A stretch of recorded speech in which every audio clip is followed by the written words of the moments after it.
Howdy guys, welcome back to BRG Photography. This is Ben, and today I'm going to be doing something really different. So sometimes when I read through the comments, I realize that there are still a lot of people who are just starting out in Affinity Photo, or they're just starting out in their kind of photo retouching journey. And I want to make sure that we understand some of the basic key concepts of photo editing, and that's going to be the use of layers and masks.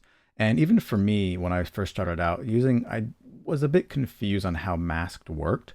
But now that I understand how powerful they are, I can't live without them. So in this video, what I want to do is I'll just talk about the basics, layers and masks. Now, if you're a long-time viewer, this video is probably going to be too basic for you. So this video is more geared toward people who are just starting out in Affinity Photo or just starting out in photo retouching. I'm not going to be doing any actual real retouching techniques in this video. I'm just going to be covering the basics of layers and masks. So with all that being said, let's just jump right in.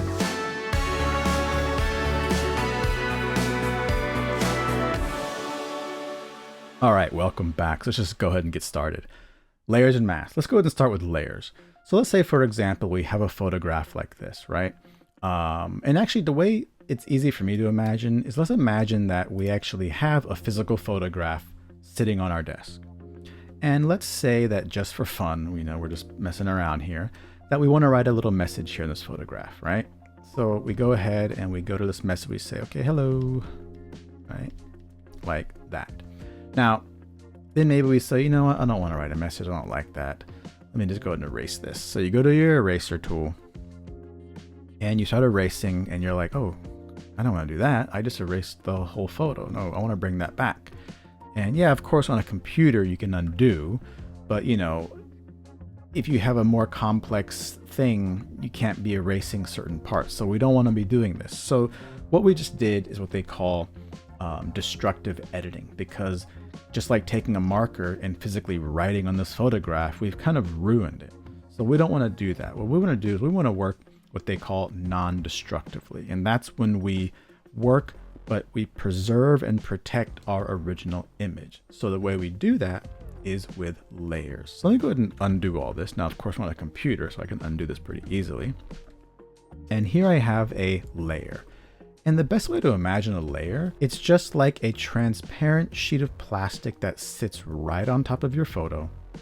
And so if I were to go back and paint that message again, that message is painted on this transparent layer on top. So we can turn it off and our underlying image is completely protected. We haven't done any damage to it and we just have it right here. Now, the cool thing about layers, let me go ahead and kind of erase or undo this. The cool thing about layers is that we can have as many layers as we want, or I guess as many layers as your computer can handle. So let's just say, for example, I add 2 more layers. So I've got a layer here, and then below that, there's another layer, and then below that is our other layer. And so the cool thing is you can have different effects, different graphics, different things you want to do all on separate layers, and it really helps you to organize your layers, and you can do all this without having to worry about messing up your underlying original image. And also, it's important to remember the order of layers is also very important. So let me go ahead and bring these back here. So let's say, for example, on this very top layer, we imagine we have layers stacked on top of each other. On this top layer, I were to paint a red circle, or purple, or doesn't really matter. And then the layer below that, I'm going to paint a blue circle. And you're going to see that I'm underneath that red layer. And if I were to go to one more layer below that and paint like a green circle or yellow, you can see that the red is obviously on top of the blue's on top of the yellow. And we can see that reflected here in our layer panel, right? We can see red's on top, blue, and then yellow. Now, if I wanted that yellow to be on top, all I can do is click and drag on that layer. Oops, not that one, this one. I can click here and drag it to the top of the layer stack and wait until you have this blue line across. Not this is something different, but here. And now you're going to see that that yellow layer is on top. It's above all the rest. The stack order has been adjusted. So that's basically how layers work. It's just a way that you can work non-destructively because I can turn these off and my underlying image is still there unharmed. Now, other things you can do, for example, is we can adjust the opacity. So if I have this yellow layer selected, I can grab this opacity slider and I can lower the opacity so it becomes less or more transparent. You can also resize it. You can usually take that layer and you can grab the handles here and you can change the size, make it bigger, smaller, stretch it out, rotate it. You can do all kinds of different things. And you'll also notice you have these things called, where it says normal. These are called blend modes. And I'm not going to talk about those in this video just because there's a lot of different ways, but basically blend modes just affect the way that layer interacts with the layer below it. So usually I just kind of experiment with these, but I do have videos where I do talk about specific ones, but I'm not going to get into it in this. So that's all layers really are. It's just a way that we can work without having to worry about messing up our initial image. And of course we can double click on one of these layers and we can label it so we know what they are.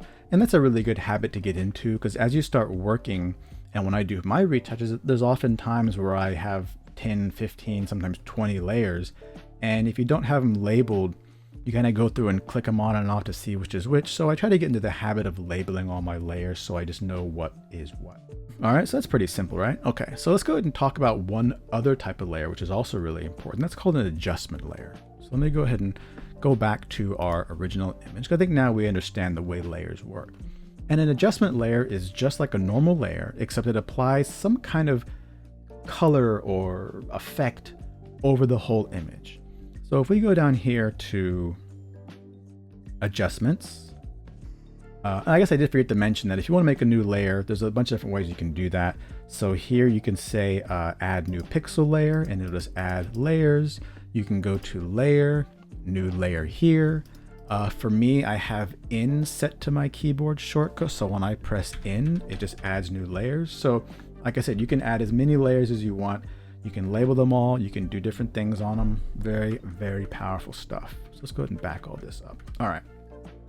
So the other kind of layer I was talking about was an adjustment layer, and you can access them down here. You can also access them over here, layer, where you at? New adjustment layer. You can have keyboard shortcuts to them. You might have a tab up here that has them, but for me, I always access them from down here. Let's do a really easy layer here. Let's just do a black and white layer. So we click on black and white and the whole image becomes black and white. And we have these little sliders where we can kind of adjust the way the black and white affects certain colors. And again, it's not harming our initial image. It's just right on top. I can turn it off and it is right there. And let's say I want to add another one. Let's do add curve, a curves layer. Okay. And curves is where you can kind of mess around with the contrast, make things brighter, make things more contrasty. Maybe I'm going to pull in some color here. So blue in the shadows, yellow in the highlights. And you don't have to worry. If you don't know what I'm doing, that's fine. We can talk about this later, but just kind of want to show you in a little example here. All right. So we're just adding really weird effects here. So this curve adjustment is above the black and white layer. So even though we've got a black and white image, these colors are affecting it. Now, if we were to put the black and white layer on top, now everything becomes black and white and that curve is down here. So that's basically how that works. So adjustment layers are really, really powerful stuff. And there's all kinds of different layers. We've got curves, levels, white balance, HSL is another really powerful one where you can kind of tweak the way the colors are affected in the image. And all kinds of cool stuff like that. So the next thing that is really important to learn about is masks. And even for me, it took me a while to really understand how masks worked, but once you get the hang of them, you're gonna realize how powerful they are. So let's go back to that kind of little image we have here. I'm gonna go ahead and delete these layers here. And I'm gonna just do something really quick to kind of make it easy to understand. Because for me, having visual examples is just really helpful. I'm going to make a little square here. No. Don't worry what I'm doing right now. This is just for demonstration purposes. Okay. Alrighty. So something like that. The way to think of a mask is masking is like masking tape. I think that's even where the name comes from, is masking tape. You use a mask to kind of hide and reveal certain parts of your image. So for example, right now we have a mask on this image. In a sense, I'll get to how masks really work, but just for our visual demonstrations, we have this mask here, which means that we are covering up the whole image. We can't see anything because we have this mask, which is represented by the color black. Now, if I wanted to reveal some of that image, I would take a white paintbrush and I would paint, and think of a white as revealing. So in this example, I'm using the eraser, but in the real world example, which I'll show you in a bit, we're using white. So if I were to take an eraser, and if I come here and start painting white in a sense, I'm now revealing the image underneath. Think about it as I've peeled off the masking tape in that area, and now I can see it. And the really cool thing is, if I went to, so let's say for example, I just want to see her. I don't want to see the umbrella, I want to see her. So I'm going to go ahead and paint where I think she is, right? We have this arm here, but I don't, and maybe, okay, I want to see the umbrella, but I don't want to see anything else. I'm going to just go ahead and paint all this.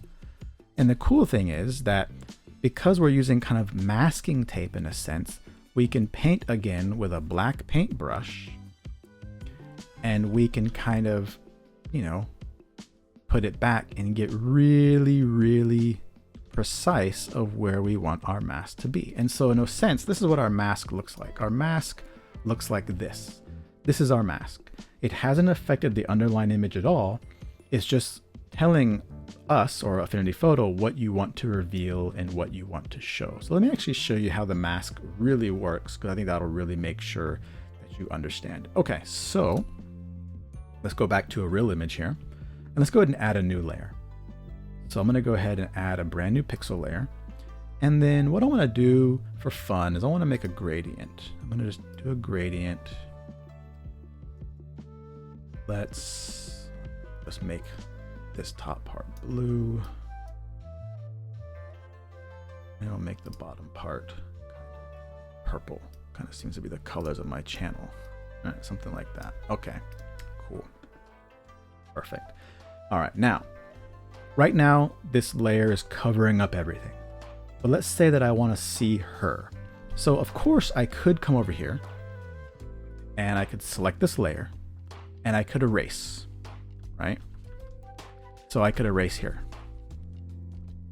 And I think that's kind of a cool effect. I like that. But let's say, for example, that, you know, I went too far. Ah, dang it, I messed up there.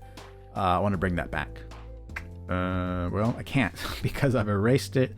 There's this really smooth gradient. I can't really repaint the gradient. So working like this is not really ideal. Let me go ahead and undo all this. So the best thing to do is to create a mask. So with that layer selected, you can come over here and hit mask layer. You can also access it by layer, new mask layer, or for me, I have it set to my M key as my keyboard shortcut. So let's just go ahead and do this, mask. Now it's created a mask. And if we look at this image by pressing this little arrow, you'll see it's created a mask below that pixel layer. And right now the mask is white, which means it's revealing everything on that layer. But if we were to click this mask, make sure the mask is selected. So make sure you're not clicking on here, but you're clicking the mask. And we were to grab a paintbrush, and we grab a black paintbrush. And if we start painting with a black paintbrush, look what happens. It's very similar to how we were when we were erasing. And we can see the mask is being affected. You can see the shape and how it's cut out. Now, the cool thing is that if I want to bring some of this back, all I have to do is now start painting with a white paintbrush, and I can start bringing it back. So this is a really powerful effect. And so you can imagine, if we look at the mask by it, so I'm going to hold down Option and click on this thumbnail here, and this is what our mask looks like. What is white is being revealed to us, and what is black is being hidden. And so all this gradient color is being revealed to us, except for that part in the middle. It's being hidden, and because it's being hidden, it's showing the layer that's underneath it. Right? And so I can go back to that mask, and if I want to show more of it, I can switch back to a black paintbrush. a quick little tip is that you see here you have these two little colors. Right now they're set to black and white, but they can be anything. If you press X on your keyboard, you can cycle between them. So this is a great way when you're working with masks, because you can press X to paint in black and start kind of hiding this above image so it's revealing below. But then you can press X again to go back to white and start, doing things like that. So that's the way masks work. And even though I said that masks is black and white, it's really black and white and any shade of gray in between. So let me go ahead and take my brush and let me go ahead and do a low flow. This means that the more I paint, the more intense the color gets. So here I can do I should go lower than that. Let's go to like 2, or there you go. I can really fade in the effect, right? So it doesn't have to be strictly harsh black and white. You can do different opacities and different strengths to kind of get a more like subtle kind of look, so it's not so harsh. So I'll show you how this looks. So if we look at our mask here, you can see that we've got these kind of shades of gray. And I can probably come in here and really make them subtle by just painting and getting a nice soft edge so that our mask edges are not very visible, right? And so here we can see it's created a nice like soft edge. We can switch back to our white paintbrush, and if we did a really strong hard brush, then we would see that again. So this is where you gotta be careful because right here what I'm doing, I was painting on the actual layer, not the mask. Let's undo that and make sure we're actually on the mask to reveal or bring back what is underneath. So that is the way masks work. And masks are also very powerful when they're used with adjustment layers. So let me go ahead and turn this off or delete this. And let's go ahead and go back to our black and white adjustment layers. Just do a little tweaks here, something like that. Cool. All right. Now, the great thing about Affinity Photo is masks are already built in to the adjustment layer. So we don't actually have to add a mask. We can just start painting with black or white on this adjustment layer and it will act as a mask. So for example, let's go ahead and grab a paintbrush and let's go ahead and press the X to switch to my black here. And I have a strong brush. And if I just start painting on this adjustment layer, because there's a mask already built in, I can start bringing back the layer that's underneath, right? We're hiding this black and white adjustment. And because we're kind of like hiding it, we're kind of making it transparent in a sense, we are seeing what is below it. So if I wanted to just have her in color, right? I can just paint over her and have her in color. And just like I was saying, the great thing about working with masks is that, let's say for example, you accidentally go too far, you can switch to a white, maybe make the brush a little bit smaller, and you can come in here and you can get as precise as you want and take as much time as you want to get your mask looking really, really nice. Now, of course, like in a situation like this, there are different techniques to kind of get the hair and other things looking nice, but this is basically how a mask works. And then still, if I wanted to, I can come over here and adjust the opacity. So I can maybe make the effect not so strong. So now I have this kind of cool effect where she is very saturated, but the background is a little bit desaturated. And I can still, even after this, add more layers on top. Let's say I want to add something like I don't know, let's do an HSL adjustment layer here. So let's go ahead. This is going to change the way our colors look. So let's go ahead and select this red. And let's go ahead and shift this red a bit. And let's see if it kind of changes her color shirt to purple. And then one other cool technique is, because of the mask already built in, sometimes it's easier to just paint in the area that you want to see. So what we can do is we can go to layer and we can say invert. And if we invert this layer, you can notice the mask has been attached to this and the mask has become all black. So it's hiding that purple adjustment we just made. but I can come in here with a white paintbrush and I can start painting in the effect, right? So we're kind of working a bit opposite. We're seeing everything is being hidden, and then I'm using the mask brush or the white paintbrush as a mask to paint in the areas that I want to affect. Sometimes, depending on what you're doing, it's easier to do it like this as opposed to trying to like hide the things you don't want. Sometimes it's faster to hide everything and then just paint in to reveal what you want. And so maybe here I can do fun things like this, and now I change the color of her shirt. And then I can come back to this black and white adjustment layer, maybe lower it so it's not so intense. I can do all kinds of different things. And so I think for this video, this is about all I want to say for masks and layers, because they are very, very basic concepts, and they're the core foundation of pretty much everything I do in Affinity Photo as far as retouching goes.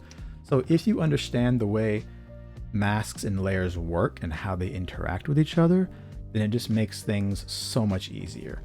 And like I said, you can turn these off, and you can always, even though they are already labeled, I can come over here and double click on it, and I can say, you know, purple.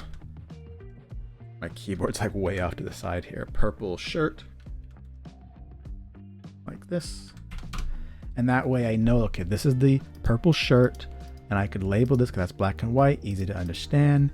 And then even still, I can come over here and create a new layer, a blank layer on top.